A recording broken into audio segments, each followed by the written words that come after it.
kwanza wa kitu chochote kwenye familia yenu, una vita. Wengi tunapozungumza wazaliwa wa kwanza, wengi huwa wanaangalia wazaliwa wa kwanza wa kuzaliwa. Kuna mzaliwa wa kwanza wa cheo na kuna mzaliwa wa kwanza wa haki. Mzaliwa wa kwanza wa cheo ni yule aliyetangulia kuzaliwa.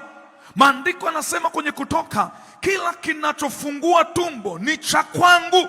Ikiwa mzaliwa wa kwanza wa cheo akijisahau, akashindwa kusimama kwenye nafasi yake kwa salama ya familia, Mungu anaweza kumuinua mzaliwa mwingine kwa nafasi ya haki na akaivusha familia. Manake kuna watu Mungu amewainua kwenye familia baada ya wazaliwa wa kwanza kicheo kupoteza nafasi zao, Mungu akawavika haki ya mzaliwa wa kwanza. Ndio wanaobeba gharama ya familia, ndio wanaobeba thamani ya familia, ndio wanaobeba nguvu ya familia. Unahitaji kujiombea, ili mradi wewe ni wa kwanza kwenu kwenye kitu chochote. Wewe ni wa kwanza kusoma, wewe ni wa kwanza kufunga ndoa, wewe ni wa kwanza kupita kiuchumi, wewe ni wa kwanza. Uwe na uhakika kuna vita ipo juu yako. Adui hakutazami kama mtu wa kawaida.